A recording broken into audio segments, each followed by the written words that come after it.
menceritakan polisi hutan yang jatuh cinta pada pengunjung. Namanya Saka. Saka baru saja ditugaskan menjaga di salah satu hutan terangker di suatu pulau dan menjadi anggota jagawana. Ya, seperti saat ini, Saka sedang berpatroli keliling hutan. Itu karena belakangan ini marak terjadi pemburuan satwa liar yang dilindungi. Saka dan teman-temannya tak hanya memantau dan menjaga ekosistem hutan, tapi juga berbaur dengan warga sekitar, memberikan penyuluhan dan mengajak untuk sama-sama menjaga kelestarian hutan. Selain sebagai hutan lindung, hutan yang saat ini Saka jaga termasuk taman wisata. Tak hanya tempat wisata, tapi juga tempat peziarah dan juga tempat untuk pelaku spiritual. Karena di dalam hutan terdapat sebuah makam dan juga sebuah goa yang bisa digunakan untuk berdoa, pemujaan, dan juga bertapa, terutama di hari-hari dan malam-malam tertentu. Terkadang, Polhut berpatroli menggunakan mobil patroli, terkadang menggunakan sepeda motor untuk masuk ke jalur-jalur sempit. Seperti saat ini, mobil patrol dengan 6 personil itu kini berhenti tepat di salah satu warung yang ada di dalam hutan yang sudah memiliki izin. Warung itu terletak di perempatan jalur. Jalur selatan menuju ke arah pantai, ke utara kembali ke pintu masuk hutan, ke barat menuju padang sabana, sedang ke timur menuju ke arah goa pemakaman. Keenam personil beristirahat sejenak untuk makan siang dan ngopi-ngopi. Dan ketika keenam personil itu sedang makan siang, banyak sekali mobil yang berkunjung, terutama yang menuju pantai dan mobil yang menuju ke arah goa dan makan keramat. Hari ini, hari apa Sur? Tanya Saka pada Surya, salah satu teman Polhutnya. Hari Kamis. Maksudku, hari khusus apa? Kok kebanyakan pengunjung yang mau ziarah atau lelaku spiritual yang datang? Oh, baru ingat. Nanti malam Jumat Kliwon. Oh, pantes. Aku heran, zaman sekarang udah pakai AI, kok masih aja ada yang mainnya ke goa? Cari wangsit lah, pesugihan lah. Kalau mau kaya raya ya kerja. Ada juga yang cari kewibawaan. Bahkan sekelas pejabat aja berdoa dulu ke goa mau nyalek. Sesat, ucap Surya. Ada juga yang cari pusaka Sur, ucap Oke. Hus, tapi tidak semua yang datang ke sini tujuannya jelek. Ada juga yang untuk sekedar berwisata ingin mengetahui sejarah dari tempat ini. Ada yang sekedar untuk hunting foto-foto estetik.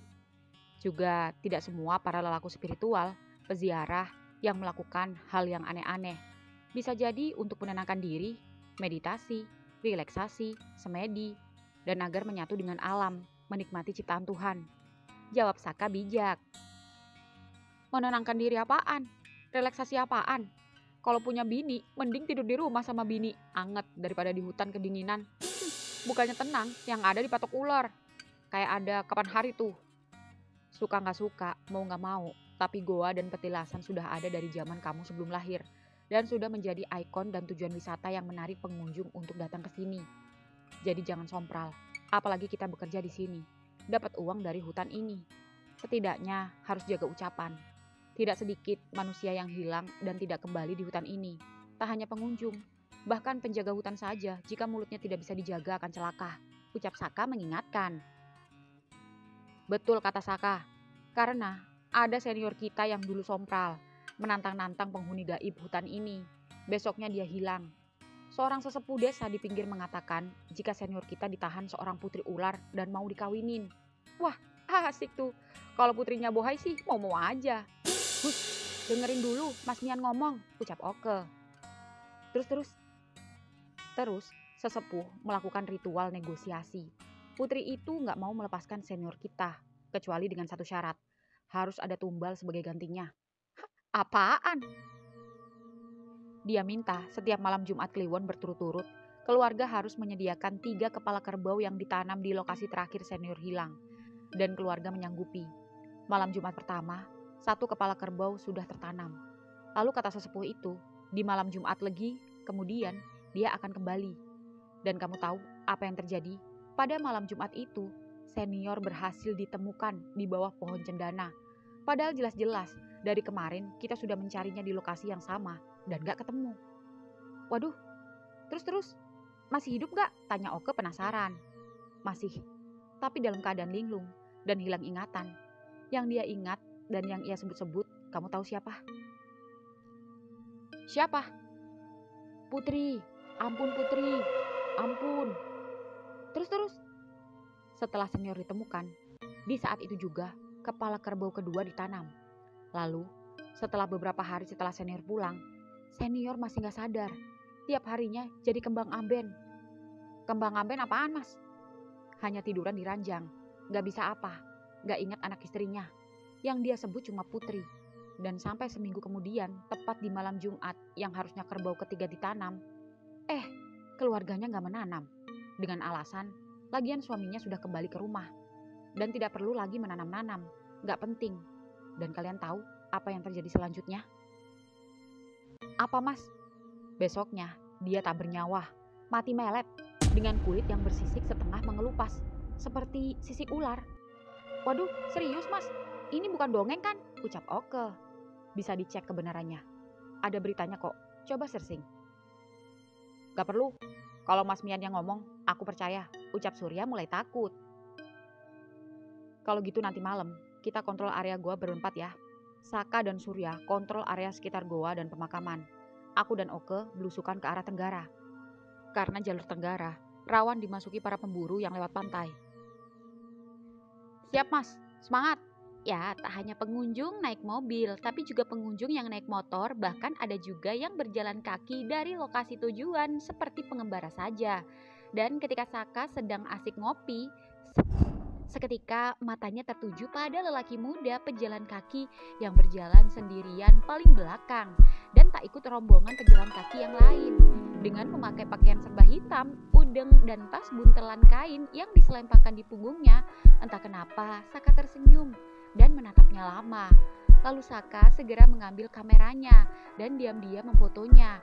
Hingga saat pejalan kaki itu menoleh pada Saka, seketika wajah pejalan kaki itu tertangkap kamera dan Saka yang ketahuan diam-diam memfotonya itu tersenyum mengangguk. Namun pejalan kaki itu tak membalas senyumnya dan hanya datar lalu kembali terus berjalan. Hingga saat pejalan kaki itu hendak berbelok, seketika pejalan kaki itu tak sengaja tersandung batu dan terjatuh. Saka dan juga Surya langsung menghampirinya. Surya mengambil buntelan tas yang jatuh sedangkan Saka langsung menarik tangannya. Mas gak apa-apa? Tanya Saka. Makasih, gak apa-apa. Ada yang luka? Gak ada, hanya keselio dikit. Mau kemana? Berburu. Tapi jika dilihat dari penampilannya, Mas bukan seorang pemburu. Di sini tidak diperbolehkan berburu secara ilegal. Kalau memang Masnya mau berburu, apa sudah punya izin? Kalau ada tunjukkan. Aku sudah izin pada Tuhan. Aku bukan berburu hewan, tapi berburu ketenangan. Dek. Seketika Saka dan Surya terdiam. Boleh saya cek tasnya? Ucap Surya. Cek saja. Ya, Saka pun mengeceknya. Saka tak menemukan alat ataupun sajam yang biasa digunakan orang hendak berburu pada umumnya. Hanya ada dompet, HP, botol air minum yang tinggal sedikit dan sebuah buku paduan meditasi. Masih kuat jalan gak? Masih jauh loh ke dalam. Beberapa kilo lagi. Kalau gak keberatan, biar saya antar. Gak apa-apa, saya masih bisa kok. Yakin? Yakin. Terima kasih. Sama-sama. Ya, pejalan kaki itu kembali berjalan, meski jalannya sedikit pincang dan terlihat sedikit meringis kesakitan. Bro, anterin aja, pinjem pakai motor warung, kasian, pasti sakit tuh. Oh ya, Pak, pinjem motornya bentar ya, pakai ngantar pengunjung barusan. Oh iya, gak apa-apa. Oh ya, berapa punya saya? Nasi pecel, pisang goreng sama kopi, kerupuk 1. 25. Kembaliannya pakai bensin aja. Oh, makasih. Pinjam dulu ya, bentar. Mana kunci motornya? Iya mas, ini. Ya, seketika Saka langsung buru-buru mengambil motor dan mengejar pejalan kaki tadi. Padahal baru saja dia berjalan, tidak mungkin dengan kaki yang pincang dia cepat sampai di lokasi goa. Ya, motor Saka terus melaju lambat, sembari sorot matanya memperhatikan beberapa pejalan kaki, lalu sempat berhenti di sebuah posko yang tak jauh dari sebuah petilasan. Saka memarkirkan motornya mencoba mengecek, barangkali pejalan kaki tadi mengunjungi ke petilasan dulu. Ya, dan begitu Saka masuk ke dalam, Saka bertemu juru kunci yang sudah mengenalnya. Nak Saka, patrol? Iya pak, ini sekalian tadi nyari pejalan kaki yang tadi sempat keseleo di depan warung. Cuma mau mastiin aja kalau dia nggak apa-apa. Izin masuk. Oh, silakan. Ya, Saka pun masuk ke area petilasan. Di sana banyak sekali peziarah yang datang dan hendak masuk. Saka tak masuk dan hanya mengeceknya dari luar gapura pintu masuk. Namun sejauh mata memandang, Saka tak menemukannya. Saka pun kembali menghampiri sang juru kunci. Gimana nak Saka? Gak ada pak, saya mau cek langsung ke goa. Oh, ya sudah. Ya, dan begitu Saka kembali ke motor. Seketika Saka terkejut ketika melihat cowok pejalan kaki itu tiba-tiba sudah ada dan duduk di posko gazebo bambu di samping motornya. Dan cowok itu sedang istirahat, minum air dari botol yang terlihat tinggal sedikit dan kini habis itu. Mas, dek. Seketika cowok itu terkejut saat bertemu lagi dengan polisi ganteng itu. Lalu polisi ganteng itu menghampiri dan duduk di sampingnya. Set. Aku kira masnya sudah sampai goa. Padahal tadi aku lewat, tapi kok nggak ketemu ya? Oh, mungkin tadi pas saya lagi berhenti sebentar nyari mata air. Kata pejalan kaki lain yang biasa ke sini ada mata air, tapi ternyata kering. Air saya sudah habis. Tadi lupa beli ketika ada warung. Jangan panggil mas, sepertinya mas lebih tua dari saya. Oh, iya. Butuh air ya? Tunggu sebentar.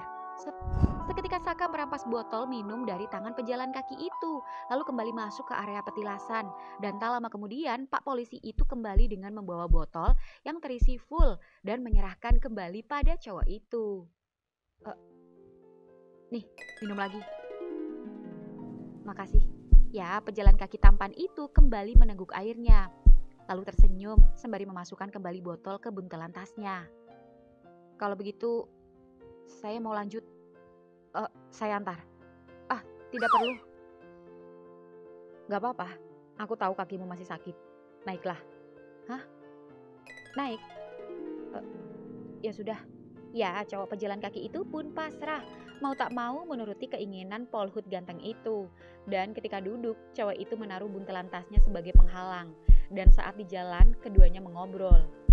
Dari mana? Dari luar kota. Mau ngapain ke goa? Semedi. Oh. Tak lama kemudian, setelah menempuh perjalanan sekitar 3 kiloan, motor Saka pun sampai. Ya, cowok itu pun turun, lalu mengangguk berterima kasih. Terima kasih. Tunggu. Ya. Siapa namamu? Tanya Saka mengulurkan tangannya. Kukuh. Seketika Kukuh menerima jabatan tangan Saka, lalu Kukuh melepasnya dan buru-buru masuk ke dalam goa. Dan setelah berhasil berkenalan, bukannya Saka langsung cabut, Saka masih diam memperhatikan Kukuh yang berjalan menaiki tangga menuju goa. Dan begitu Kukuh sampai di ujung tangga, seketika Kukuh tiba-tiba menoleh ke belakang dan terkejut ketika Polhut ganteng itu masih bertahan di bawah dan tersenyum melambaikan tangan. Hingga kemudian, Kukuh pun masuk ke dalam goa. Ya, Saka pun kembali ke warung. Ya, sejujurnya Saka penyuka sejenis.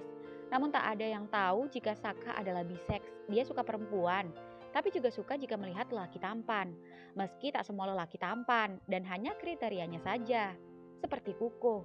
Dan selama ini di depan teman-temannya, Saka terlihat normal-normal saja. Bahkan tegas dan tak lemah gemulai. Benar-benar macho. Semua mengetahui, kecuali Surya yang memang seorang boti manly. Ya, meski tak semanly Saka. Namun siapa sangka, kedua Polhut ganteng itu pecinta sesamanya. Namun meski gay, Saka sendiri belum pernah pacaran. Meski dulu sempat suka dengan seseorang, tapi orang itu menolaknya karena straight. Surya sendiri baru putus dari kekasihnya yang tak bisa lama-lama ditinggal tugas di hutan dan selingkuh dengan boti lain. Baik Saka maupun Surya sama-sama tak terlihat seperti gay-gay pada umumnya. Semua rekan-rekannya tak menyadarinya jika setiap malam Surya usil dengan isengnya meraba-raba modus saat sedang tidur. Bahkan Saka sendiri pernah menjadi korban Surya.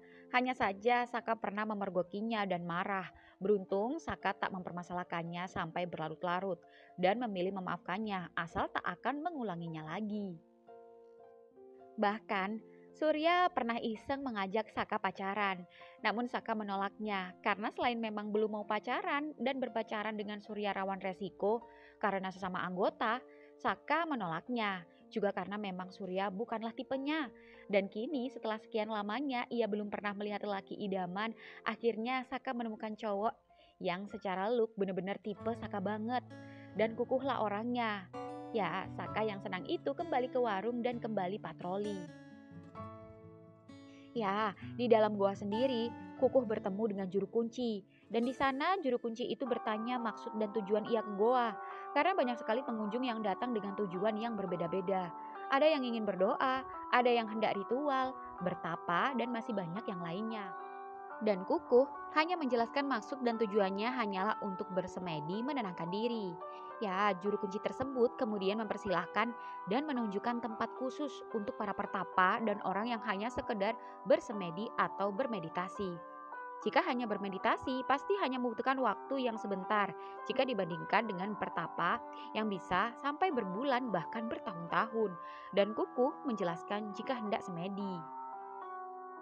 Namun, di zaman sekarang mustahil orang bisa bersemedi bertahan bertahun-tahun. Seminggu saja tak makan dan minum, masih hidup sudah untung. Apalagi harus bertahun-tahun. Itu karena semedi tak hanya melawan lapar dan dahaga seperti puasa, tapi juga hawa nafsu, amarah, membuang hal-hal negatif dan menenangkan diri. Ya, Kukuh diantar dan ditunjukkan sebuah lorong yang berada di luar goa. Namun masih di area goa dan berada di lorong luar. Dan di beberapa lorong-lorong itu ada sekitar 3 orang yang tampak duduk bersila memejamkan mata. Juru kunci itu menjelaskan jika ketiganya juga sama menjalani ritual semedi dengan tujuan masing-masing. Ada yang mencari ilmu, mencari pesugihan, bahkan ada yang mencari pusaka. Ya, setelah sampai di lorong yang dituju, juru kunci pun meninggalkan Kukuh sendirian. Kukuh memperhatikan isi di dalam goa. Awalnya ia ragu, apalagi jika membayangkan bagaimana gelapnya nanti ketika malam datang. Lagi-lagi rasa sakit dan putus asa karena kecewa dengan seorang wanita membuat ia mau tak mau harus melakukannya. Ya, Kukuh ingin bersemedi dengan tujuan melupakan kekasih hatinya yang kini tega meninggalkannya dengan pria lain. Kelihatannya sih sepele, namun tidak dengan Kukuh. Menjalani kisah cinta dari SMP hingga lulus kuliah bukan waktu yang singkat. Suka duka, tawa canda, semua sudah dijalani bersama. Namun, ketika keduanya sudah merencanakan masa depan bersama, semua kandas begitu saja karena restu orang tua. Jika laki-laki lain dengan mudahnya mencari pengganti, tapi tidak untuk Kukuh. Rasa cintanya sudah terlalu dalam pada kekasih hatinya itu. Masih bertahan hidup di era gempuran orang budir loncat dari jembatan aja sudah bersyukur. Kukuh gak dendam. Kukuh sudah berusaha dalam 2 tahun belakangan ini melupakan mantannya. Mulai dari mencoba dekat dan menjalani dengan cewek-cewek baru, liburan kemana-mana bersama teman-temannya, clubbing, dan masih banyak yang lain, namun tetap tak dapat menghilangkan rasa sakit dan kecewanya. Kukuh bosan. Kukuh ingin mengasingkan diri dari siapapun, menghindar dari keramaian. Kukuh butuh yang sepi, butuh ketenangan. Kukuh hanya ingin menenangkan diri sampai rasa sakit dan ingatan dari mantannya hilang. Ya, Kukuh berjalan masuk, lalu memperhatikan langit-langit goa yang terdapat banyak sarang binatang, lalu melihat genangan air di ujung goa sebelah kiri, mungkin sisa rembesan air hujan. Kukuh juga melihat binatang melata yang lewat di pinggir kakinya. Bagaimana jika nanti malam ada seekor ular yang melilit dan mematok tubuhnya? Ya, langkah kaki Kukuh hendak keluar, namun saat langkah kakinya sampai di mulut goa, Kukuh berhenti, pikir-pikir lagi. Ini sudah keputusannya. Langkahnya sudah berkilo-kilo berjalan sejauh ini. Apa jadinya jika sia-sia? Ya, Kukuh kembali yakin. Kukuh kembali mantap. Kukuh lalu kembali masuk dan berjalan menuju sebuah batu yang ada di dalam goa. Lalu Kukuh meletakkan tasnya, kemudian duduk bersila. Kedua tangan diletakkan di atas lutut, menarik nafas dalam-dalam dan matanya pun terpejam. Malam hari kemudian, ya singkat cerita, di posko pintu masuk, Saka dan yang lain kini berjaga. Semakin malam, pengunjung semakin ramai. Karena malam ini adalah malam Jumat Kliwon. Waktu menunjukkan pukul 9 malam. Pengunjung bukan didominasi oleh pengunjung wisata dan hanya didominasi pengunjung yang hendak ziarah dan lelaku spiritual. Karena untuk berwisata hanya sampai sore hari dan ditutup mulai pukul 4 sore. Namun meski para lelaku spiritual tetap tak lolos dari pengecekan. Semua barang bawaan oleh para pengunjung tidak luput dari pengecekan. Kah, aku kencing dulu. Ya, ketika Surya izin buang air kecil dan pengunjung sudah mulai berkurang, Saka yang capek berdiri itu duduk sejenak, sembari duduk di bawah pohon yang ada di seberang posko pintu masuk. Saka melihat kembali foto hasil jepretannya pada kukuh tadi. Saka lupa meminta nomor HP-nya. Ya, Saka akan menunggu sampai dia turun goa dan akan meminta nomornya. Saka jadi senyum-senyum sendiri. Baru kali ini Saka jatuh cinta pada pandangan pertama. Kukuh sangat tampan di matanya. Tak peduli kuku straight ataupun bukan, Saka tetap berharap lebih, tak perlu muluk-muluk. Kalau bisa, Saka hanya ingin mengenalnya lebih dekat. Berteman pun gak masalah, asal bisa menatap wajah tampannya di setiap kesempatan. Saka memang pecinta sejenis, namun Saka tak mau kebablasan.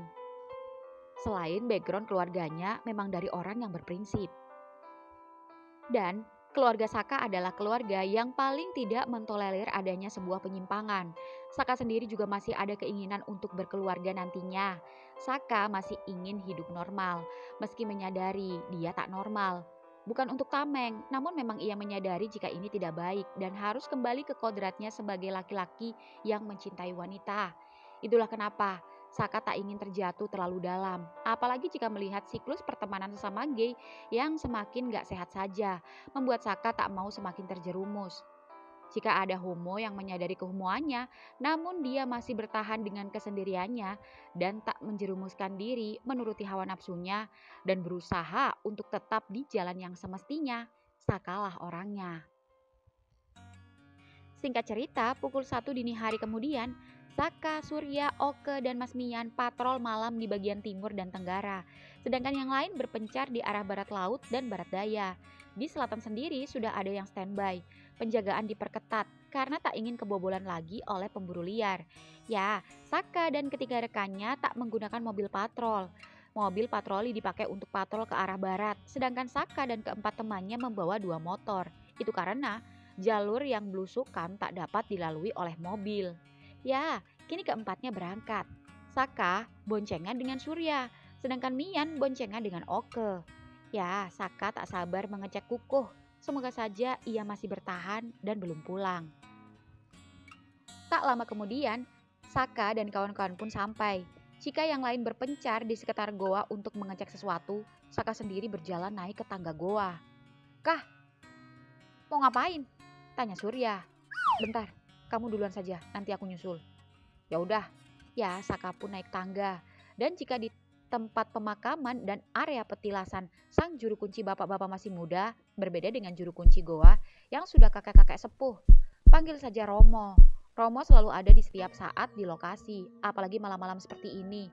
Dan di atas masih banyak di dalam goa yang sedang berdoa dan melakukan ritual.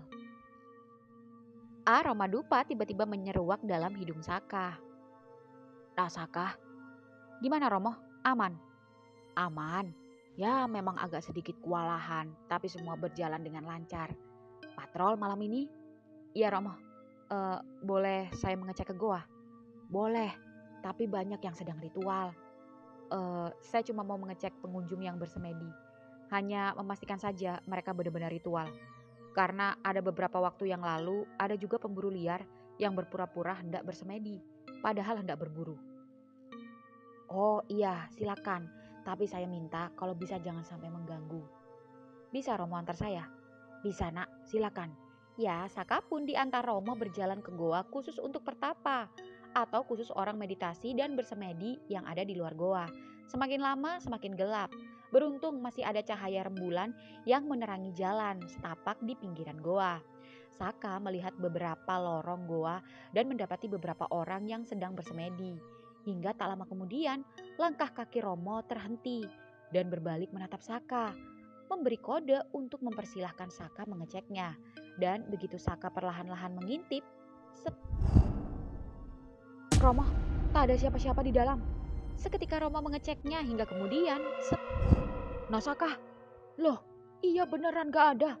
Romo yakin dia tadi di lorong ini. Sebentar. Ya, Romo diikuti Saka berjalan menuju lorong berikutnya. Namun setelah mengecek beberapa lorong yang kosong, Kukuh tetap tak ada. Ya, Kukuh menghilang. Gimana Romo? Tetap gak ada. Tapi tenang dulu, bisa jadi dia menghilang karena lelakunya. Bisa jadi dia sedang ngerogoh sukmo. Apa itu, Romo? Orang yang menjalani olah rasa seperti semedi biasanya melakukan rogo sukmo, yaitu mengeluarkan jiwa dari raganya dan melakukan perjalanan spiritual, namun tanpa menyebabkan kematian. Dan itu bisa dilakukan pada orang-orang yang ilmu spiritualnya sudah tinggi. Maaf Romo, bukan saya tidak percaya adanya hal itu. Tapi saya lebih takut dan curiga ini hanya akal-akalan pemburu saja. Karena sebelumnya pemburu liar yang berkamuflase baik dari pelaku wisata, peziarah, bahkan penyusup dari pintu tenggara yang tertangkap. Saya akan cari dia. Ya, Saka pun langsung pergi yang membuat Romo heran. Ya, Saka seketika turun ke bawah, lalu masuk ke dalam gelapnya hutan menyusul yang lain. Namun Saka hanya bertemu Mas Mian. Mas, mana yang lain? Berpencar. Surya sama Oke tak suruh ke Tenggara, jam segini jam rawan. Mas ingat cowok tadi yang jatuh di depan warung gak? Yang kamu antar? Yang mau semedi? Iya, dia hilang. Hilang? Iya, aku takut dia pemburu yang menyamar. Jangan berprasangka dulu. Bukankah dia ketika masuk lolos dari pengecekan? Iya sih. Dan kata Romo, dia sedang rogo sukmo. Maybe. Ya meski impossible, di zaman sekarang masih ada begituan. Lah kamu sendiri gimana? Kamu kan yang nganter tadi. Apa kamu merasa ada yang mencurigakan? Enggak sih mas. Dari barang bawaannya ketika jatuh tadi juga enggak ditemukan senjata. Jangan curigaan dulu. Bisa jadi dia udah pulang. Kita aja yang nggak tahu. Tapi jarang orang ritual yang kesini cepat pulang mas. Bisa jadi dia gak mampu, gak kuat, gak tahan, takut, nyerah. Bisa jadi kan? Lagian kamu tumben-tumbennya. Dulu ada wisatawan hilang aja, kamu gak sepanik ini. Kalau urusan pemburuan, kita sudah usahakan menjalankan sesuai SOP dan penyisiran semaksimal mungkin. Gak semua pemburu liar, ada juga pemburu dari warga sekitar hutan yang hanya mencari kayu, mencari hewan yang tidak dilindungi, dan masih banyak yang lain. Tapi lihat, ini yang gak kalah bahaya. Ini aja mas baru nemuin. Bekas orang bakar-bakar, entah habis ngapain mereka. Kita kecolongan. Ini yang bisa bikin kebakaran hutan kalau kita malas patrol malam-malam. Iya mas. Di hutan Tenggara, setelah sekitar 5 km menyusuri jalan kecil masuk ke belantara hutan yang hanya bisa dilalui roda 2 saja, Surya dan Oke kini sampai di tepi pantai. Dan saat keduanya sampai, Surya dengan senter dan menggunakan headlamp di kepalanya itu sempat menemukan jejak langkah kaki di jalanan becek yang tak sampai pasir yang menuju ke arah hutan. Wah, ada jejak kaki, ucap Surya. Iya Sur. Cari. Sur, bentar. Apaan? Perutku kok mulus ya? Yah elah, ya udah berak sana di pasir, hubungi yang lain. Aku masuk dulu. Nungguin kamu berak, satu kidang bisa hilang. Hehe, iya Sur, hati-hati. Kamu gak apa-apa kan sendiri dulu? Gak takut? Takut apaan? Setan. Penghuni hutan ini aja udah bosen lihat mukaku. Ya udah. Ya, Surya pun masuk ke dalam hutan sendirian dan sekitar sejauh 1 kiloan. Tak hanya melihat jejak kaki, Surya juga melihat beberapa tumbuhan yang sengaja dibabat hingga kemudian tiba-tiba terdengar suara orang berlari dari arah kirinya yang berada di jalur sebelah. Seketika Surya berlari mencari jalan tembusan, melewati semak belukar dan mencoba mengejar. Woi, jangan lari! Seketika Surya melayangkan pelurunya, memberi peringatan hingga kemudian pemburu itu seketika terjatuh, tersandung ranting pohon. Dan begitu Surya berhasil menghampirinya, seketika Surya terkejut ketika pemburu itu tengah menenteng ular yang sudah tak berdaya, yang membuatnya kesal. Jangan bergerak, ucap Surya menodongkan senjata pada pemburu itu, yang membuat pemburu itu seketika meletakkan ular yang sudah terbelah, lalu mengangkat kedua tangannya. Pak, saya... Dan begitu pemburu itu membuka penutup kepalanya, seketika Surya menelan ludah ketika melihat pemburu kali ini begitu tampan. Ampun pak, mana temanmu? Saya sendiri. Siap-siap kamu masuk bui. Pak, tolong, saya janji saya tidak akan mengulanginya lagi. Saya berburu bukan untuk memperjualbelikan, tapi apapun alasannya, kamu sudah menangkap hewan yang dilindungi. Iya sih Pak, Eh, damai aja ya Pak, damai. Hehe. Jangan coba-coba nyogok. Iya Pak, tapi Ngapain kamu nyari ular? saya cuma nyari empedunya Pak. Buat apaan? Buat untuk kejantanan dan keperkasaan. Seketika Surya tiba-tiba tersenyum licik. Kamu apakan empedu itu? Ditelan mentah-mentah Pak. Ini dia. Seketika Surya terkejut dan menelan ludah, ngilu saat pemburu tampan itu menelan empedu ular. Rasanya mual, pengen muntah. Namun ketika melihat jakun si pemburu itu saat menelan empedu ular itu begitu seksi, begitu memancing gairah Surya. Aku akan melepaskanmu, tapi dengan satu syarat. Saya akan kasih uang semampu saya, asal saya lepas. Sayangnya bukan uang yang aku mau. Apa itu? Buktikan padaku khasiat empedu ularmu itu. Maksudnya, kalau memang benar dengan mengkonsumsi empedu bisa meningkatkan kejantanan, tunjukkan kejantananmu padaku. Sedek. Seketika pemburu itu panik saat Surya menodongkan pistol padanya. Maksudnya gimana Pak? Kita kan sama-sama laki-laki.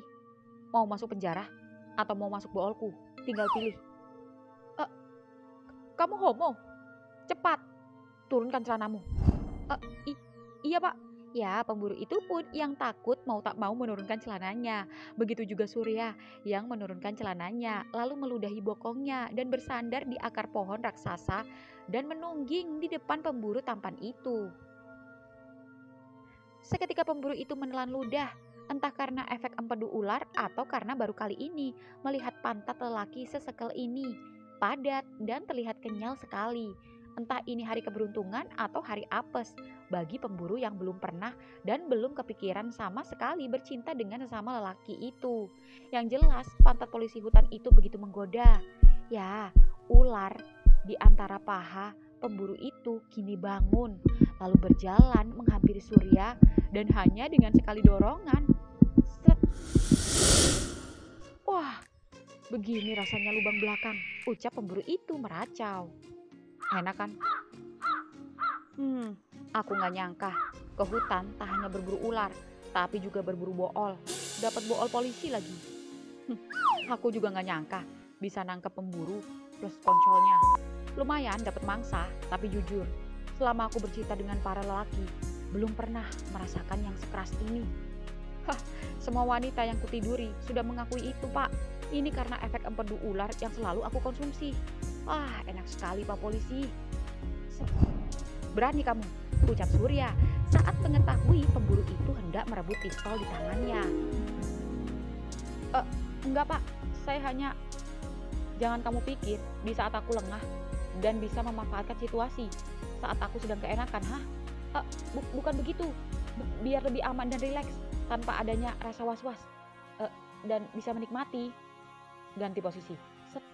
Ya, kini Surya duduk di akar pohon dan bersandar di batang pohon, lalu melebarkan kedua pahanya dan seolah paham maksud Surya, pemburu itu yang jadi ketagihan segera memasukkan kembali hingga kemudian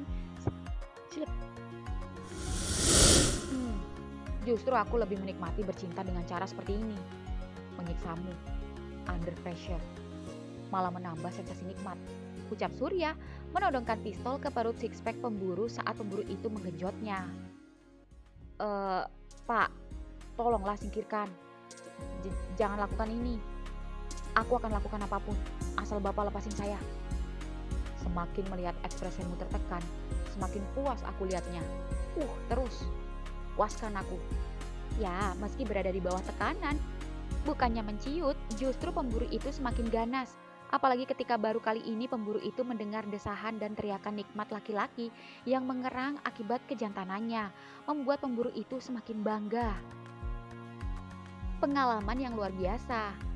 Pemburu itu sudah tak sanggup lagi. Ularnya ingin muntah. Kecepatan sodokannya bertambah. Lalu dengan cepat dan sigap pemburu itu mengangkat kedua tangan Surya hingga kemudian cerat. Ya, semburan di lubang Surya bersamaan dengan suara tembakan ke langit-langit hutan. Maaf Pak, biar aman saja. Ucap pemburu itu mencabut ularnya dan mengeceknya. Kali aja ada yang nyangkut. Beruntung aman, meski sangat becek. Lalu pemburu itu memasukkan kembali miliknya. Begitu juga Surya yang memasang celananya kembali, lalu memasukkan pistolnya. "Sur!" Dek, teriak suara Saka terdengar dari jauh. "Surya!" "Cepat kabur," ucap Surya ikut panik. "Tapi saya nggak jadi ditangkap kan, Pak?" "Iya, saya lepasin kamu. Tapi jangan kamu berburu lagi di sini. Kalau ketangkap yang lain, kamu bisa habis." "Makasih, Pak." "Sur, cepet." "Sur, kamu nggak apa-apa? Aku dengar suara tembakan berkali-kali," tanya Oke. "Oh, nggak apa-apa." Tapi sial, pemburunya berhasil kabur. Aku hanya menemukan ular ini. Sepertinya dia mengambil empedunya. "Waduh, berapa orang?" tanya Mian. "Sepertinya sendiri." "Jangan-jangan cowok yang semedi, karena dia menghilang," ucap Saka. "Bukan. Tahu dari mana kamu?" Dilihat dari postur dan pakaiannya bukan. Aku hanya melihat sekilas." Sudah, biarkan saja. Lagi pula yang dia ambil bukan ular dilindungi," ucap Mian. "Masa sih, Mas? Masih bukan Sanca dan yang lain." "Oh, ya sudah, kita balik," ucap Mian. Ya, keempatnya pun kembali ke pos, berbeda dengan Saka yang masih diam bingung. Surya sendiri, senyum-senyum sendiri. "Kamu kenapa, Sur?" tanya Oke heran. "Gak apa-apa." Di goa sendiri, Kukuh masih bertahan. Meskipun sedari tadi ada saja cobaan dan godaan yang mengganggu, mulai dari lapar dan dahaga, dinginnya angin malam yang masuk ke goa, juga gigitan-gigitan serangga lainnya, dan suara-suara yang menakutkan yang membuat Kukuh rasanya ingin menyerah. Namun Kukuh mencoba tetap konsentrasi. Kukuh mengakui memang tidak mudah, namun semakin malam ia semakin tenang. Ya, Kukuh menarik nafas, mencoba fokus. Kukuh membuka cakra ajena. Di dalam konsentrasinya, Kukuh seperti berada di dalam suatu lorong cahaya. Dan dari jauh, samar-samar, Kukuh melihat sebuah wajah. Entah wajah siapa itu. Semakin lama, semakin jelas. Dan begitu Kukuh berhasil mendekat, tidak, kenapa jadi wajah polisi hutan itu yang muncul di konsentrasiku? Enggak, ini pasti salah fokus. Aku kurang konsentrasi. Iya, bisa diulang. Ya, Kukuh mencoba mengulangi. Namun saat kembali memusatkan pikiran, lagi-lagi wajah polisi hutan itu yang muncul. Kok bisa sih? Padahal aku berharap tidak muncul apapun. Aku berharap hanya ingin pikiranku kosong, seperti melayang di angkasa. Tapi kenapa harus muncul manusia? Dan dia pula. Apa maksudnya? Bukannya malah tenang, malah jadi nambah beban pikiran. Aku harus konsentrasi lagi. Ya, Kukuh terpejam lagi. Dan begitu ia berhasil fokus, tiba-tiba muncul putri cantik memakai mahkota, namun bertubuh ular yang tersenyum pada Kukuh. Hingga kemudian, pagi hari kemudian, pagi ini pagi-pagi buta, Saka sudah tak ada di posko. "Oke, Saka kemana?" tanya Surya saat melihat Oke baru saja sholat subuh. "Habis sholat tadi katanya mau cek ke goa." "Ngapain?" "Nggak tahu, kayaknya mau nyari cowok pertapa yang hilang." "Hah, beneran hilang?" "Iya, takutnya hilang-hilang nyolong kidang, malah berburu." Seketika Surya mengingat kejadian semalam. Di goa, pagi ini setelah sampai goa, Saka kembali menaiki tangga dan bertemu Romo. Para pengunjung yang bermalam masih banyak yang belum pulang, bahkan masih ada yang melakukan ritual di pagi hari. Dan setelah diizinkan kembali oleh Romo, Saka pun berjalan menuju lorong tempat Kukuh bersemedi. Dan begitu sampai, lorong masih kosong. Hingga kemudian, "Nyari aku?" Kukuh? Kukuh? Mau kemana? Kukuh?" Ya, Saka terkejut ketika Kukuh sudah ada di bawah bukit di belakang goa. Seketika Saka loncat, merosot melewati bukit dan mengejar Kukuh yang terlihat aneh. Saking lamanya mengejar, sampai-sampai keduanya kini sudah sampai di dalam hutan yang paling dalam. Lalu tiba-tiba Kukuh berhenti membelakangi Saka, yang membuat langkah Saka ikut berhenti. "Kukuh!" Seketika Kukuh membalikan tubuhnya dan tersenyum genit yang membuat Saka heran dan" Kukuh, kamu gak apa-apa? Kenapa kamu lari?" Seketika dari atas pepohonan, ular tiba-tiba jatuh satu persatu. Sebagian ular turun dari batang pohon, dan sebagian lagi datang pasukan ular yang melata dari segala penjuru. Dan kini berkumpul, memutari dan memagari keduanya menjadi lingkaran ular. Seketika Saka yang keheranan bercampur panik itu mengambil pistolnya. Namun ketika Saka hendak menembak, Kukuh dengan cepatnya merampas pistol Saka dan membuangnya. Kukuh, teriak Saka saat Kukuh tiba-tiba melucuti pakaiannya satu persatu dan begitu terbuka sempurna hingga kemudian Kukuh. Seketika Saka terkejut ketika Kukuh tiba-tiba mengecupnya. Dan awalnya Saka mencoba menahan dan menghindarinya. Namun tubuh Kukuh yang meski lebih kurus dari Saka namun seolah kuat menahannya. Bruk, keduanya terjatuh di atas dedaunan kering. Dan merasa ini di luar nalar, Saka mencoba melawan meski nyawanya terancam. Saka mendang Kukuh. Seketika tiba-tiba kedua tangan dan kaki Saka dililit ular, seolah memegangi Saka agar tak bisa berontak. Kukuh tersenyum, lalu melucuti pakaian Saka. Setelah berhasil, matanya berubah merah menyeramkan, giginya tiba-tiba bertaring, lidahnya menjulur panjang dan bercabang seperti ular. Lalu mengangkat kedua tangannya, berpose seperti ular yang hendak mematok dan berjoget seperti ular sembari menggesek-gesekkan pantatnya di atas kelamin Saka yang jujur, lambat laun menegang meski dalam keadaan ketakutan. Itu karena tak munafik meski dalam keadaan panik. Namun melihat lelaki love at the first sight-nya yang sedang lenggak-lenggok meliuk-liuk di depannya saat ini sungguh membuatnya bergairah. Ya, Saka kini percaya hal yang tidak bisa dijelaskan dengan logika. Saka percaya jika mitos hutan ini dihuni oleh seorang putri ular, karena selain seniornya terdahulu, kini dia mengalaminya sendiri. Tidak, Saka tidak boleh terhanyut. Saka mulai menyadari jika yang ada di depannya ini bukanlah Kukuh. Saka memang menyukainya. Saka memang tergoda, namun ini bukanlah Kukuh yang sesungguhnya. Kukuh, hentikan! Kukuh, sadar! Kukuh, aku tahu ini bukan kamu. Kukuh. Seketika mata Kukuh kembali normal dan terlihat sayu. Mas, tolong, aku di... Seketika ekspresi Kukuh kembali berubah, matanya kembali merah dan kembali menjulurkan lidah hingga kemudian, Kukuh jangan! Ya, Saka tak berkutik saat miliknya tertancap di pantat Kukuh.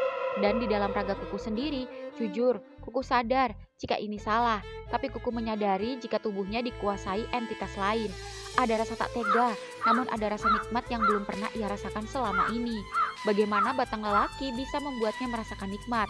Milik polisi hutan ganteng ini sungguh enak. Pantas saja putri ular ini menginginkannya. Mau tak mau, Kukuh juga ikut merasakannya. Kukuh jadi tak enak. Bagaimana jika sampai sadar nanti? Pasti Kukuh akan dituntut dan masuk penjara. Tapi atas dasar apa? Ah, entahlah. Saking nikmatnya sampai Kukuh lupa dengan tujuan awalnya. Kukuh melihat polisi itu memejamkan mata, namun bibirnya seperti sedang mengucapkan sesuatu. Kukuh tanpa sadar tertawa. Percuma kau berdoa meminta pertolongan, tapi kau sendiri menikmatinya. Dasar manusia munafik. Dan di dalam hati Saka sendiri ia membatin. Tuhan, tolong aku. Aku tahu pasti ini cobaanmu. Rasa nikmat ini tak sebanding dengan rasa takutku padamu. Aku pasrahkan hidup dan matiku padamu. Lepaskan aku dari setan iblis yang mengikatku.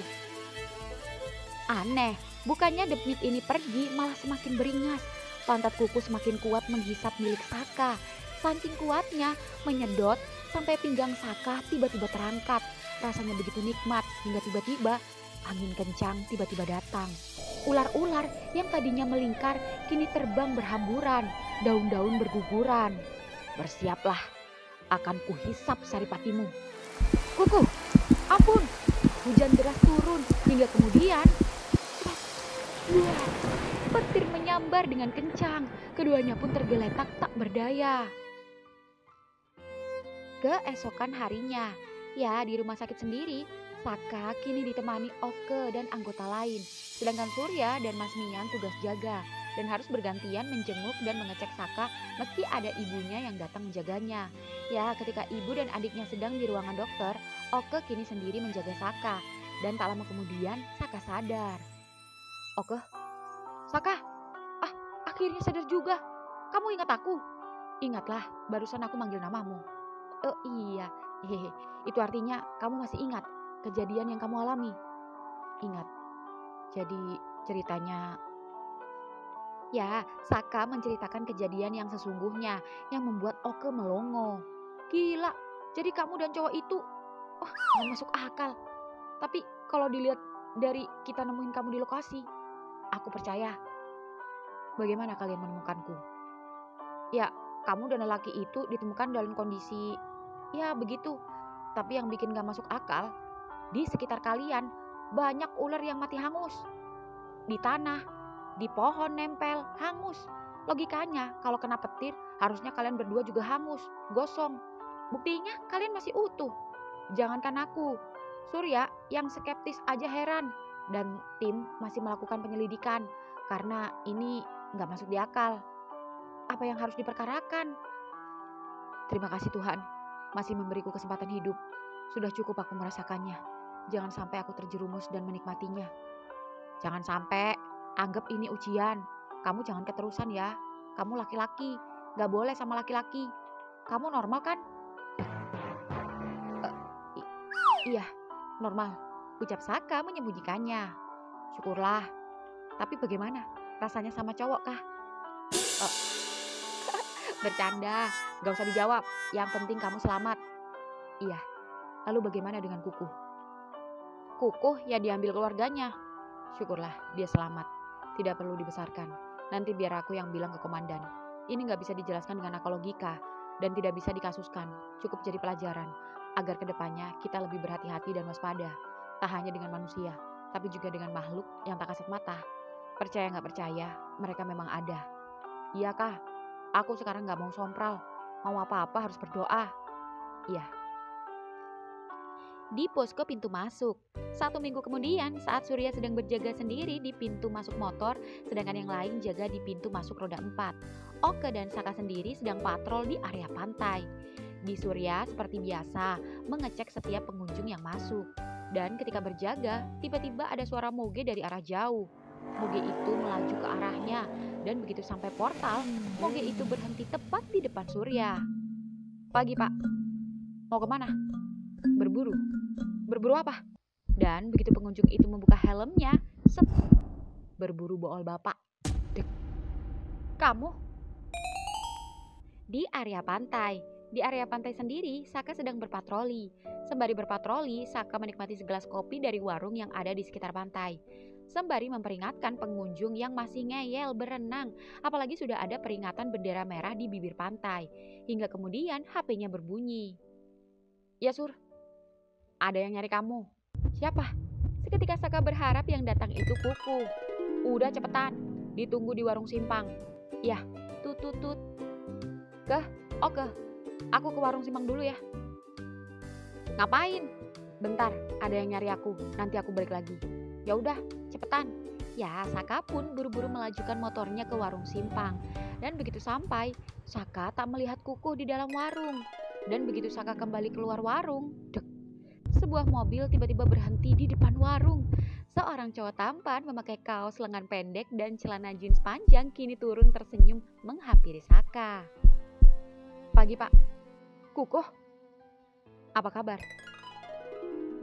Baik, duduk. Makasih, saya mau minta maaf soal... Sudahlah, lupakan. Yang terjadi biarlah terjadi. Saya malu, gak enak. Tapi saya enak. Hah? Bercanda, mau kemana? Kan mau nemuin Bapak. Kirain mau semedi lagi, menenangkan diri. Udah tenang kok, dan itu karena Bapak. Wah, saya jadi yang gak tenang nih, gugup. Ngopi dulu Pak. Iya, Pak, kopi kali nggih? Nggih. Iya, sampai lupa. Boleh minta nomor HP-mu? Minta yang lain juga boleh. Bisa aja kamu. Biar nambah teman, nambah pengalaman. Tapi bukankah pengalaman yang sudah kita lakukan seperti lebih dari sekedar teman? Keduanya saling melempar senyum, mimin salting, dan ending. Awas aja ya kalau ada yang nyuruh lanjutin. Nggak mau, Mimin lagi sibuk nangkep ular.